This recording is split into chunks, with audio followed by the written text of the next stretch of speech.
Vous voulez louer un esclave? Appuyez Non. sur 1. Vous voulez vendre un esclave? Appuyez sur 2. Pas pour l'instant. Vous voulez acheter un esclave? Appuyez sur 3. Oui, ça par contre, oui, ça m'intéresse. Voilà. Ah, OP, salut à vous les Abzam. Je suis en train de m'acheter un esclave. Je suis sur l'application LVAE. Louer, vendre, acheter un esclave. C'est super. Comment? C'est mal? Mais vous vivez à quelle époque, vous? Comment ça, on n'a pas le droit d'acheter des esclaves? De vendre des esclaves, de louer des esclaves? N'importe quoi. Et on est en 2018. Hein? Nous pourrions croire que l'esclavage a été officiellement aboli en France le 27 avril 1848 par le décret de Victor Schœlcher, ou encore en 1833 au Royaume-Uni. Nous pourrions tout simplement croire que l'esclavage n'existe plus, mais que nenni. Selon le Global Slavery Index, qui est une base de données mise en place en 2013 par la Walk Free Foundation, il y avait en 2016 40,3 millions d'esclaves modernes dans le monde, soit 71% de femmes et 29% d'hommes. L'esclavage moderne, c'est une réalité, malheureusement, qui concerne une grande majorité de pays, surtout les plus pauvres, comme l'Inde, le Pakistan, l'Afrique subsaharienne ou encore la Corée du Nord. Il existe même dans certains pays des marchés aux esclaves. En allant sur ce marché, vous pouvez acheter pour 200 à 500 € un migrant qui vous aidera chaque jour dans votre travail.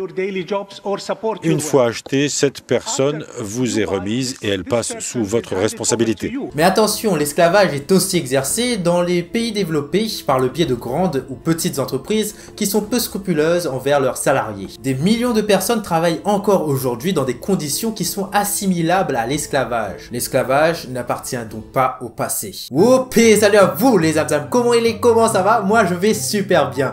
Vous l'aurez compris, dans cette vidéo, je donne mon avis sur l'esclavage moderne.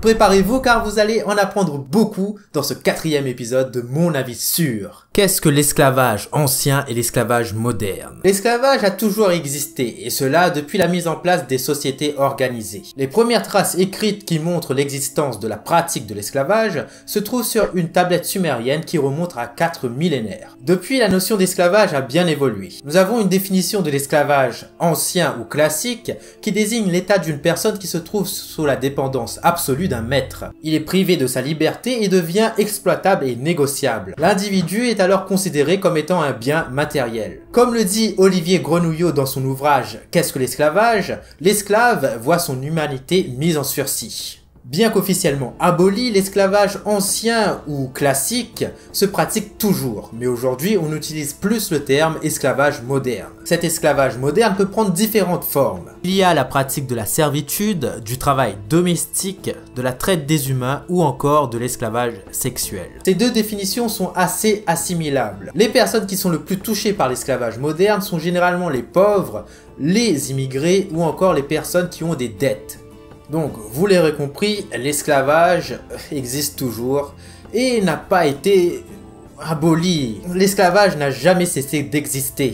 Et ça, c'est vraiment dommage. Je vais vous donner plusieurs exemples qui montrent que l'esclavage moderne est une pratique courante aujourd'hui. Comme je l'ai évoqué, il y a la pratique de l'esclavage moderne dans les pays développés, comme en Europe, en Australie, au Japon ou encore en Amérique du Nord. Ce sont plus de 1,5 million de personnes qui travaillent dans des conditions assimilables à l'esclavage selon l'Organisation internationale du travail. Le cas de Dubaï. Dubaï est considéré comme étant le symbole de la puissance financière des Émirats, qui se compose majoritairement d'immigrés, soit 95% de la population, tandis que les Émiratis ne représentent seulement que 5% de la population. Ces immigrés travaillent comme ouvriers ou encore domestiques, et sachez que 96% de toutes les familles des Émirats emploient des travailleurs domestiques. Ils vivent dans des conditions misérables, sont privés de leurs papiers afin de garder un contrôle sur eux. Ils ont un salaire de misère et parfois ne sont pas payés. Quand un ouvrier est blessé, il a très peu de chances d'obtenir des indemnités,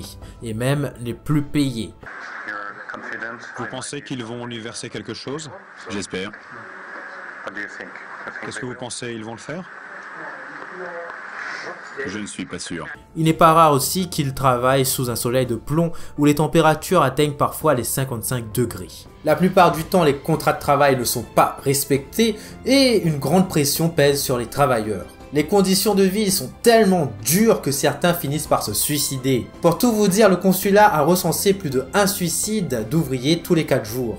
Les immigrés sont entassés dans des camps de travailleurs où l'hygiène est vraiment affreuse. Et ce qui est vraiment horrible est que certains organismes, afin d'attirer les ouvriers, mettent en avant que leur camp dispose de loisirs pour tous, que tout est fait pour le bonheur des ouvriers. Mais bien sûr, cela est faux. Les multiples constructions que nous connaissons ont été pour la plupart construites par des ouvriers qui ont fui la misère. Ils n'ont presque aucun droit, et s'ils essayent de faire respecter le peu de droits qu'ils ont peu de chances de l'emporter. Il faut des autorisations pour changer de travail, pour démissionner et même pour quitter le pays. Une fois que vous arrivez dans ce pays, vous n'avez quasiment aucune chance d'en sortir. Autrement dit, ce sont des esclaves modernes dans un pays développé, où l'esclavage y est institutionnalisé. Le cas Amazon. De grandes multinationales connues de tous mènent la vie dure à leurs employés. Même s'ils ne pratiquent pas vraiment de l'esclavage moderne, je tiens à préciser, elles offrent des conditions de travail assez catastrophiques à leurs salariés. Tout le monde connaît le cas d'Amazon, où certains employés ont très mal vécu leur séjour au sein de l'entreprise. Tout est fait pour que l'employé fasse son travail avec le plus d'efficacité et le plus de rapidité, et cela aux dépens de sa santé physique ou mentale. L'entreprise pousse les salariés à bout et ne se gêne pas pour les virer quand ils n'en peuvent plus. Selon James Bloodworth, qui s'est infiltré dans un entrepôt d'Amazon pour y décrire les conditions de travail, certains travailleurs faisaient le choix d'uriner dans une bouteille pour ne pas être sanctionnés, d'avoir pris une pause pour se rendre aux toilettes. Les employés sont constamment surveillés par le biais d'un pad. Les managers connaissent alors leur position, ce qu'ils sont en train de faire et s'ils sont efficaces. Apparemment, les conditions de travail y sont vraiment affreuses, vous êtes poussés à bout. Certains finissent par tomber malades à cause du stress. Bon, après ce ne sont pas tous les entrepôts qui fonctionnent comme cela et heureusement. La plupart des témoignages viennent d'Angleterre, mais il y en a aussi en France. En France, il y a surtout le cas des entrepôts d'Amazon à Montélimar, où un rapport alarmant a été dressé sur les conditions de travail des employés. Selon ce rapport, 70% des employés basés dans les entrepôts d'Amazon à Montélimar souffrent de stress. 74% disent ressentir des douleurs. En attendant, les entrepôts d'Amazon sont vraiment énormes, plusieurs dizaines de terrains de foot. Un employé fait environ 20 km de marche par jour. Et je le dis encore une fois, heureusement que tous les entrepôts d'Amazon ne fonctionnent pas comme ça. Mais vraiment, être obligé d'uriner dans une bouteille pour ne pas être sanctionné, c'est grave. Tout ça est vraiment atroce et il y a encore quelques temps, je n'avais pas encore pris conscience de tout ce qui se passait dans notre monde. Le Japon. Dans des pays comme le Japon, les entreprises en manque de main-d'œuvre font appel à des travailleurs non qualifiés. Et là, vous allez me dire comment ça se fait qu'il y a un manque de main-d'œuvre dans l'un des pays les plus peuplés au monde. C'est tout simplement dû au fait que le Japon a perdu plus de 11% de sa population active en moins de 20 ans. En effet, il y a plus de seniors que de jeunes au pays du soleil levant. Les entreprises promettent un stage à ces travailleurs non qualifiés qui a pour but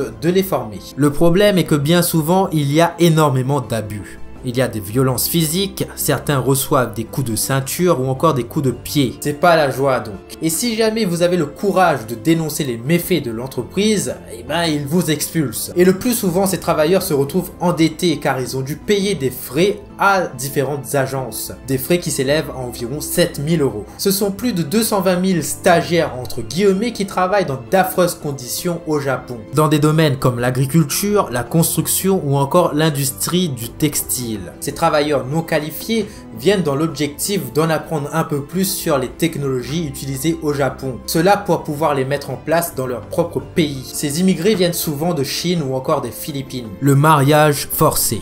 On n'en parle pas souvent, mais le mariage forcé est une forme d'esclavage moderne. C'est une pratique où le plus souvent on cède une femme contre de l'argent. Je vous l'ai dit, il y avait plus de 40,3 millions d'esclaves modernes dans le monde en 2016. Les mariages forcés représentent plus de 37,7% de ces esclaves modernes. Les jeunes filles sont mariées sans leur consentement et forcées à vivre dans la servitude. Cela entraîne généralement des grossesses précoces et souvent il n'est pas rare que ces jeunes filles se fassent contaminer par le virus du sida. C'est vraiment quelque chose d'affreux. Nous sommes en 2018 et cela ne devrait plus exister, mais malheureusement c'est encore le cas. J'ai utilisé différentes sources pour mener à bien ce travail et franchement j'ai été amené à lire certaines choses qui m'ont déplu, qui m'ont vraiment choqué, comme la traite humaine. Vous l'avez sûrement appris en cours d'histoire, la traite a été abolie officiellement en 1815, mais cela n'a jamais été vraiment respecté. Aujourd'hui, selon une étude menée par le groupe d'action financière internationale, les recettes liées à la traite humaine s'élèveraient à plus de 150 milliards d'euros.